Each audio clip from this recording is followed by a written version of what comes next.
მარფლა სასტრაფო ამბებია. სანამ ჩვენ გვეძინა, ჩინეთმა დაიწყო სპეციალური სამხედრო ოპერაცია ტაივანის წინააღმდეგ. კერძოდ, ჩინეთმა 6 ივნისის ღამეს გამოაცხადა სამხედრო ოპერაციის დაწყება საზღვაო სამართლის აღსრულების მიზნით ტაივანის კუნძულის აღმოსავლეთ წყლებში. დასავლეთის მედია მაშინვე აიდაცა ეს ამბავი. ბოლო მუქარების ფონზე, რომელიც სი ძინპინმა დონალდ ტრამპს პეკინში მაისში გამართული სამიტის დროს გააჟღერა, როცა სი ძინპინმა პირდაპირ განაცხადა, რომ თუ ტაივანის საკითხი პეკინის აზრით არასწორად გადაწყდება, დიდი ომი დაიწყება. პეკინში განაცხადეს, რომ ეს იძულებითი ნაბიჯია იაპონიისა და ფილიპინების მხრიდან ტაივანის კუნძულის აღმოსავლეთით საზღვაო გამიჯვნის შესახებ ცალმხრივი მოლაპარაკებების გამოცხადებაზე პასუხად, რაც წარმოადგენს ჩინეთის ტერიტორიული სუვერენიტეტისა და საზღვაო უფლებებისა და ინტერესების უხეშ დარღვევას. ასე განმარტავს ამას პეკინი, მაგრამ აშშ-ის მოკავშირეები რეგიონში ამას სრულიად სხვაგვარად ხედავენ. მოდით ობიექტურად განვიხილოთ, რა ხდება სინამდვილეში, რა არის ეს ჩინეთის სპეციალური სამხედრო ოპერაცია და რა საფრთხეები შეიძლება მოხვდეს მას. გამიჯერეთ, აქ ძალიან საინტერესო ისტორია იწყება. ჩემი სახელია ალექსეი პეჩი და სანამ ამ საინტერესო ისტორიას დავიწყებთ, გთხოვთ გამოიწეროთ ეს YouTube არხი და ლაიქოთ და დაწეროთ ნებისმიერი კომენტარი ამ ვიდეოს ქვეშ. ამისთვის ძალიან მადლიერი ვიქნები. მოკლედ, ჩინეთმა 6 ივნისის ღამეს გამოაცხადა სპეციალური სამხედრო საზღვაო ოპერაციის დაწყება ტაივანის წინააღმდეგ. ჯერ ფაქტებს მოგიყვებით, შემდეგ კი ერთად გავაანალიზებთ ყველაფერს. ოფიციალურად გამოცხადდა, რომ ოპერაციას ატარებს ჩინეთის ტრანსპორტის სამინისტრო ფუძიანისა და გუანდუნის პროვინციების საზღვაო უსაფრთხოების ადმინისტრაციებთან, აღმოსავლეთ ჩინეთის ზღვის ნავიგაციის მხარდაჭერის ცენტრთან და აღმოსავლეთ ჩინეთის ზღვის სამაშველო ბიუროსთან კოორდინაციით. ანუ პეკინმა თითქმის ყველა ჩართო, ვისაც შეიძლებოდა, გარდა თავად ჩინეთის სახალხო განმათავისუფლებელი არმიისა. ოფიციალურად გამოცხადდა, რომ ოპერაციის მიზანია, ციტატა, სრულად განხორციელდეს ჩინეთის იურისდიქცია საზღვაო ადმინისტრაციული სამართლის აღსრულების სფეროში, გაძლიერდეს ღრმაწყლების პატრულირების და საკვანძო აკვატორიებში ნავიგაციის კონტროლის შესაძლებლობები, უზრუნველყოფილი იქნას საზღვაო ნავიგაციის უსაფრთხოება და დაცული იქნას ჩინეთის ეროვნული უფლებები და ინტერესები. უბრალოდ რო თქვათ, ფიზიკურად, პირდაპირ ფიზიკურად აჩვენონ, რომ ეს მათი ტერიტორია. და სწორედ ჩინეთის გემები გააკონტროლებენ ამ წყლებს. აქ მნიშვნელოვანია კონტექსტის გახსენება. 28 მაისს ტოკიომ და მანილამ დაიწყეს მოლაპარაკებები თავიანთი განსაკუთრებული ეკონომიკური ზონებისა და კონტინენტური შელფის გამიჯვნის შესახებ. იმ რეგიონში, რომელიც უშუალოდ ემთხვევა ტაივანის აღმოსავლეთით მდებარე წყლებს. როგორც ჩანს, ჩინეთს ეს საერთოდ არ ეხება, ფაქტობრივად იაპონია და ფილიპინები უბრალოდ იყოფენ თავიანთ ტერიტორიულ წყლებს და ეკონომიკურ ზონებს. მაგრამ ჩინეთის საგარეო საქმეთა სამინისტროს ოფიციალურმა წარმომადგენელმა მაო ნინმა ხაზგასმით აღნიშნა, რომ მათი აზრით იაპონიისა და ფილიპინების მცდელობა გვერდი ავარონ ჩინეთს და დაიწყონ მოლაპარაკებები საზღვაო გამიჯვნის შესახებ, წარმოადგენს საერთაშორისო სამართლის ნორმების უხეშ დარღვევას. და რომ ეს სერიოზულად ზღუდავს ჩინეთის საზღვაო უფლებებსა და ინტერესებს და ჩინეთი ამას არ დაუშვებს. შემდეგ მოვიყვან მაო ნინის ციტატას. ჩინეთის შიდა კანონმდებლობისა და საერთაშორისო სამართლის, მათ შორის გაერთიანებული ერების ორგანიზაციის კონვენციის მიხედვით, ჩინეთს ამ რეგიონში აქვს განსაკუთრებული ეკონომიკური ზონა და კონტინენტური შელფი. გაეროს კონვენციის მიხედვით, ეკონომიკური ზონებისა და კონტინენტური შელფის გამიჯვნა იმ სახელმწიფოებს შორის, რომლებსაც აქვთ მოპირდაპირე ან მომიჯნავე სანაპიროები, ხორციელდება დაინტერესებულ სახელმწიფოებს შორის შეთანხმების საფუძველზე, სამართლიანობის პრინციპის გათვალისწინებით. ტაივანის აღმოსავლეთით მდებარე წყლებში ნებისმიერი გამიჯვნა უნდა განხორციელდეს ჩინეთის მონაწილეობით.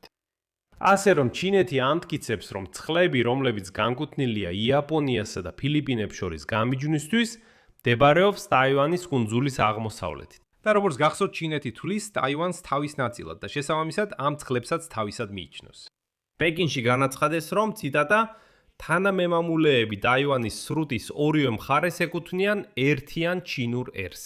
მათ უნდა დაიცვან თავიანთი ეროვნული პოზიცია, დაიცვან ერთიანი ერის ძირითადი ინტერესები და ერთად დაიცვან ჩინეთის სუვერენიტეტი და ტერიტორიული მთლიანობა. ასევე ჩინური ერის საერთო ინტერესები. ეხლა მოდით ყველაფერი ეს გავაანალიზოთ. იმის გასაგებად, თუ რატომ არის ეს ამბავი ძალიან მნიშვნელოვანი, უნდა გავიგოთ რა მოხდა ცოტა მეტი ვიდრე ერთი კვირით ადრე. ეს იყო სწორედ 28 მაისს. და რატომ რეაგირა პეკინმა ასე და არა სხვანაირად. კიდევ ერთხელ, 28 მაისს იაპონიამ და ფილიპინებმა გამოაცხადეს ოფიციალური მოლაპარაკებების დაწყება თავიანთი განსაკუთრებული ეკონომიკური ზონების გამიჯვნის შესახებ ტაივანის აღმოსავლეთით მდებარე რეგიონში. ფორმალურად საუბარია სრულიად სტანდარტულ დიპლომატიურ პროცედურაზე. ქვეყნები, რომლებსაც აქვთ გადაკვეთილი საზღვაო პრეტენზიები, ცივილიზებულად ხდებიან მოლაპარაკებების მაგიდასთან და თანხმდებიან ზღვაში რეალურ საზღვრებზე. აქ მკაფიოდ განსაზღვრავენ, ეს თქვენია, ეს ჩვენი, ეს კიდევ ვიღაცას ეკუთვნის. იაპონია და ფილიპინები, ორივე ამერიკის შეერთებული შტატების მოკავშირეები არიან. ორივე ქვეყანა ორიენტირებულია ვაშინგტონთან თანამშრომლობაზე ინდო-წყნარი ოკეანის რეგიონში. Тихоокеанском регионе. პრობლემა იმაშია, რომ ტაივანის აღმოსავლეთით მდებარე რაიონს ჩინეთი თავის აკვატორიად მიიჩნევს. პეკინი არ აღიარებს ტაივანის სუვერენიტეტს. კუნძულს თავის პროვინციად მიიჩნევს და ამტკიცებს, რომ ამ რეგიონში საზღვაო საზღვრების შესახებ ნებისმიერი შეთანხმება ჩინეთის მონაწილეობის გარეშე შეუძლებელია. ანუ ტოკიომ და მანილამ პეკინის თვალსაზრისით აიღეს და ჩინეთის ტერიტორია ჩინეთის გარეშე და მისი თანხმობის გარეშე დაიცვეს გაყოფა. ამიტომ მათ სწრაფად გაგზავნეს თავიანთი გემები ამ რეგიონში. პასუხი მოხდა დაუყოვნებლივ და ეს იყო საჩვენებელი. ჩინეთი არ დაკმაყოფილდა მხოლოდ დიპლომატიური პროტესტებით, არამედ გაგზავნა სადაო რაიონში რეალური გემები, ანუ საზღვაო სამართალდამცავი ძალები, რომლებსაც აქვთ მანდატი გემების მოძრაობის კონტროლზე. იგულისხმება, რომ მათ შეუძლია პირდაპირ გააჩერონ გემები, გადაკეტონ ზღვის მოძრაობა და ასე შემდეგ. ნიშნულობა არ აქვს, ვისი ეკონომიკური ზონაა ეს. ეს არ არის სამხედრო ოპერაცია პირდაპირ მნიშვნელობით, მაგრამ ეს არის ფიზიკური ყოფნის დემონსტრირება და იურისდიქციაზე პრეტენზიის გამოხატვა ამ წყლებში. მსგავსი ტაქტიკა სხვათა შორის ჩინეთმა უკვე გამოიტანა სამხრეთ ჩინეთის ზღვაში ფილიპინების წინააღმდეგ. მაშინაც კი სანაპირო დაცვა, საპატრულო გემები, სადაო რაიონებსა და შელფებზე წვდომის დაბლოკვა და ასე შემდეგ, ანუ იქ ეს ისტორია უკვე ძალიან დიდი ხანია ვითარდება. უფრო ფართო კონტექსტში ეს ეპიზოდი ვითარდება რამდენიმე პარალელური პროცესის ფონზე. სი ძინპინმა მაისის თვეში გააფრთხილა დონალდ ტრამპი, რომ როგორც მან თქვა, ტაივანის საკითხის არასწორი მოგვარება გამოიწვევს საშიშ სიტუაციას. ჩინეთი ამჟამად აქტიურად აშენებს თავის ისტორიაში უდიდეს ბირთვულ არსენალს სინძიანის უდაბნოში. აშშ-ში დონალდ ტრამპის დროს თანმიმდევრულად ამცირებს თავის სამხედრო ყოფნას ევროპაში და ამ სამხედრო რესურსებს ინდო-წყნარი ოკეანის რეგიონში გადაამისამართებს. ეს სწორედ ჩინეთის ამბიციების შესაკავებლად ხდება. ამ ვითარებაში იაპონია და ფილიპინები ფაქტობრივად დგამენ ნაბიჯს, რომელსაც პეკინი აღიქვამს როგორც ამ ქვეყნების მცდელობას აშშ-ის მხარდაჭერით შეცვალონ სტატუს კვო ტაივანის გარშემო. თითქოს და ფორმალური სამართლებრივი მექანიზმების საშუალებით. ჩინეთის პასუხი არის საზღვაო ოპერაცია და ეს არის სიგნალი, რომ აშშ-ის მოკავშირეების სამართლებრივ მანევრებს შეხვდებიან არა მხოლოდ დიპლომატიური პროტესტის ნოტებით, არამედ ფიზიკური ყოფნით სადაო წყლებში. ამიტომ უკვე აშკარაა, რომ დიახ, სწორედ ახლა რეგიონში რაღაც საინტერესო იწყება. ახლა საინტერესოა დააკვირდეთ, როგორ იაპონია და ფილიპინები იქნებიან დაპირისპირებაში. რადგან უკვე აშკარაა, რომ სწორედ ახლა რეგიონში რაღაც საინტერესო იწყება. ეხლა საინტერესოა დააკვირდეთ, როგორ გამოვლენ იაპონია და ფილიპინები ამ სიტუაციიდან. Потому что ჩინეთის პასუხი სადავოა, რაღაც უნდა გაკეთდეს. საზღვაო ოპერაცია, რომ ექსკლუზიური ეკონომიკური ზონები უნდა გაიმიჯნოს, მოკავშირეების მანევრებს მხოლოდ დიპლომატიური პროტესტით უნდა შეხვდნენ. მაგრამ ჩინეთი ასე არ იქცევა. და ჩინეთის მხრიდან უნდა ჩაერევიან ამერიკის შეერთებული შტატები. ჩაერევიან თუ არა, ეს ძალიან დიდი მაჩვენებელი იქნება. ფიზიკურ ყოფნას სადაო წყლებში ვაგნებ. აუხსენი რა ხდება საერთოდ. თუ გითხოვი დაგჭათ, აუცილებლად დაწერეთ კომენტარებში.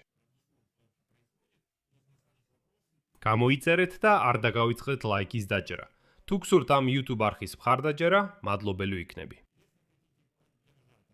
ეს შესაძლებელია, რომ მოკავშირეების მანევრები, დიპლომატიური პროტესტი, ასევე რეკვიზიტები მოცემული ამ ვიდეოს აღწერაში, ან ფიზიკური დასწრების შემთხვევაში, ასევე QR კოდი თქვენს ეკრანებზე. შეგახსენებთ, რომ მაქვს ჩინეთის პასუხი საზღვაო ოპერაცია, სიგნალი, რომ მაქვს ცალკე უკრაინულენოვანი YouTube არხი. თუ გსურთ მხოლოდ დიპლომატიური პროტესტების მიღება, მაგრამ ასევე ფიზიკური დასწრება, ვიდეოს აღწერაში გადადით გამოიწერეთ.